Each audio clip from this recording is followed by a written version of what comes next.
Where's the price of gold and silver headed? We all want to know. This morning, we're going to take an in-depth look at three major news stories that are impacting the price of the precious metals and the general markets. We're going to talk about the Inflation Reduction Act. We're also going to talk about price manipulation within the precious metals complex. There was a new story that came out that is renewing focus in that area, and I think there's some interesting things we need to consider when it comes to this price manipulation and recent moves by the CFTC. We'll cover that. And finally, we're going to talk about Donald Trump, the breaking news last night that the FBI raided his compound Mar-a-Lago down in Miami, Florida. I've got all that for you and a lot more in this video. Let's get started right now. The Inflation Reduction Act is a joke, but it's no joke that I appreciate you deciding to spend a little of your time with me here in Ron's Basement. You're important. Your time's important. I appreciate you. Heck, even the gold bear appreciates you being here. Here, he's going to wave to you. If you enjoy my content, please subscribe to my channel, give the video a thumbs up, turn on notifications, leave a comment in the comment section below. Now, the Inflation Reduction Act, everything I've read, every commentator I've listened to, no one can figure out how this would actually reduce inflation. It's a joke, like almost every other piece of legislation that's come out of Washington in the last 2 years.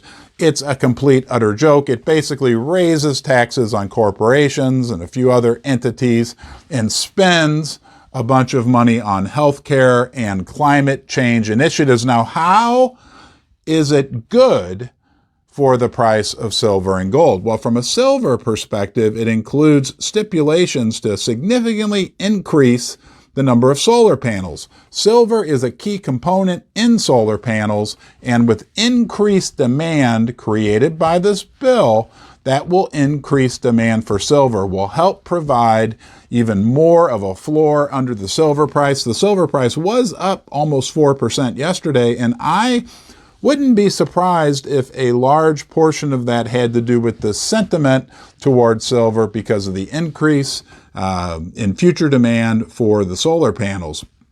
From a gold perspective, if you just look at the fact that this bill is actually inflationary, I mean, if you want to get rid of inflation, stop devaluing the currency on an overall basis.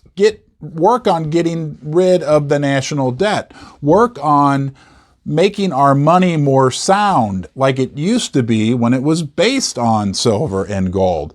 Nothing is going to stop inflation until we stop these runaway deficits and start to work on the massive $30 trillion debt that our government currently has. And the CFTC seems to be getting very serious, sending a strong message to the market that they are not going to tolerate manipulation within the precious metals sector.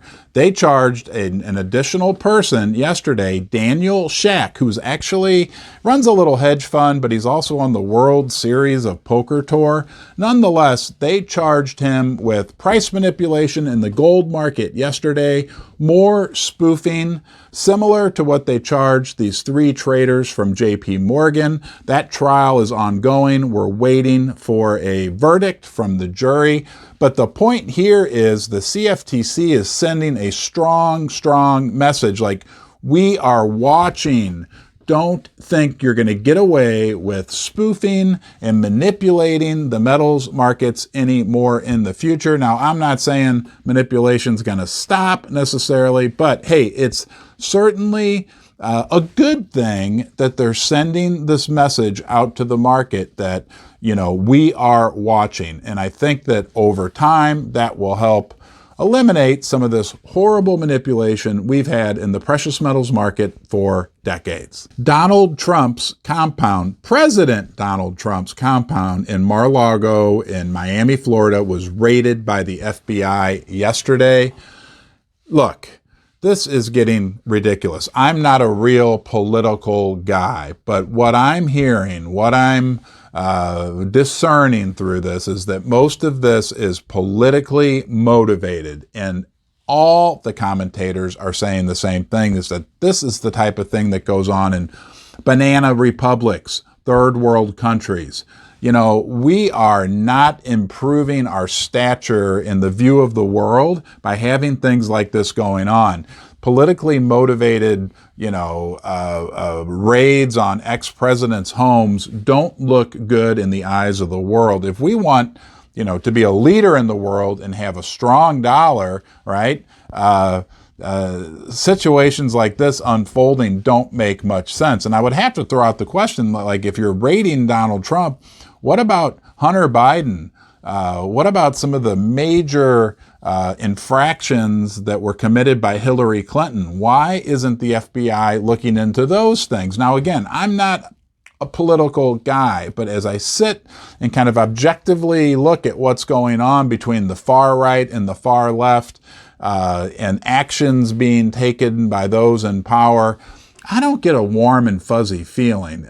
It just feels like, to me, it's a political system that is in disarray, and that doesn't spell good things for the future of our economy in general, the value of our currency, and that would be supportive, again, for the price of the precious metals. They've been through all these shenanigans over the last thousands of years. They've seen several versions of Donald Trump and Hillary Clinton, and they've survived them all. They're still gold and silver. They always hold their value everywhere. Hey, thank you for joining me in Ron's Basement. Don't forget, you're always welcome here. You can give the video a thumbs up, subscribe, and until next time, you be well.